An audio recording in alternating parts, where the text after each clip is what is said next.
Hello everyone, in this video we are going to discuss about Carey's model analysis. So let's get started. Introduction. This analysis is performed on lower cast, that is on mandible. It helps in determining the extent of discrepancy. According to this analysis, हम जो extent है discrepancy का between the arch length and tooth material उसको हम determine करते हैं as many malocclusion occur as a result of discrepancy between the arch length and the tooth material. Okay, now in this analysis there are two components, that is the arch length and the tooth material. Now, how we can determine the arch length? Arch length anterior to the first permanent molar is measured using a soft brass wire. हम एक soft brass wire के help से जो हमारा first permanent molar से हम anterior length को लेकर के opposite surface of first molar का जा कर के हम soft brass wire के help से हम उसको arch length को हम measure करते हैं. See, wire is placed contacting the mesial surface of first permanent molar of one side, passed over the buccal cusp of premolar along the anterior and continued on the opposite side in the same way up to the mesial surface of opposite first molar.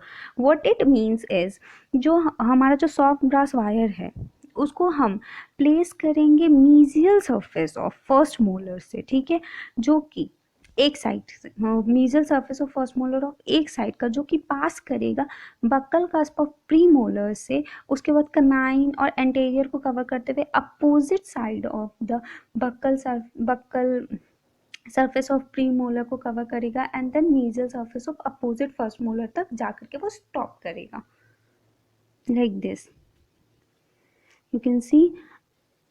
You can see mesial surface of first molar से wire एक पास किया है, then it covers the premolar and along which anterior को cover करते हुए वो opposite side of the premolar and mesial surface of first premolar तक जाकर के stop हुआ है.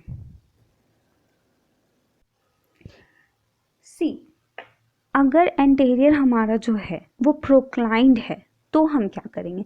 जब हमारा एंटेरियर प्रोक्लाइंड होता है तो उस केस में जो हम वायर पास करते हैं वो एंटेरियर्स में वो हम एंटेरियर के सिंगुलम के अलोंग पास करते हैं.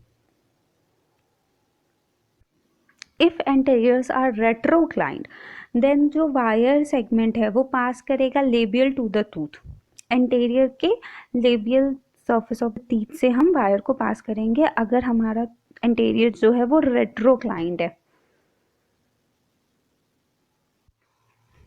If anteriors are well aligned, then wire pass over the incisal edge of anterior. अगर anteriors हमारा well aligned है तो जो हम wire pass करेंगे वो incisal edge, anteriors के incisal edge के along pass करेंगे, ठीक है. Now, how we can determine the tooth material?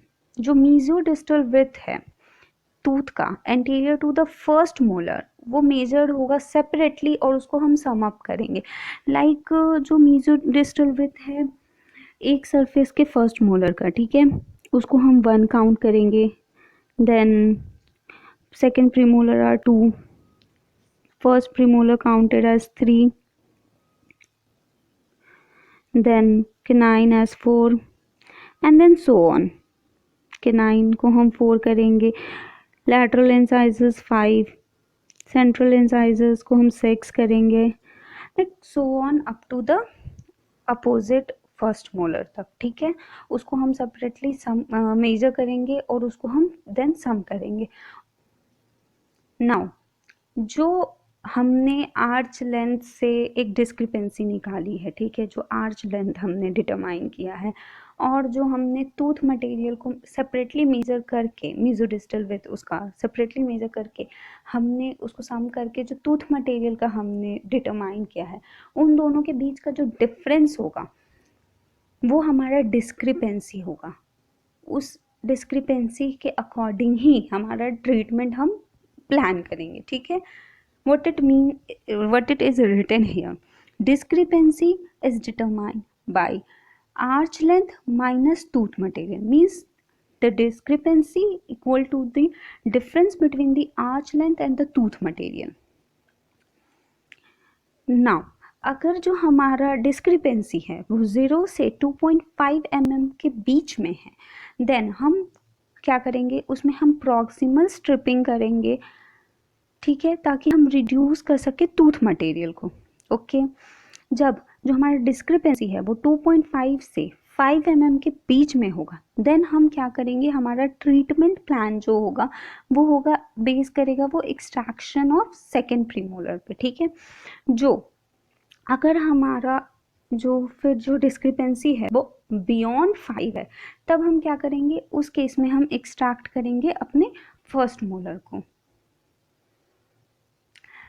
Thank you, hope you like it, please do subscribe and like my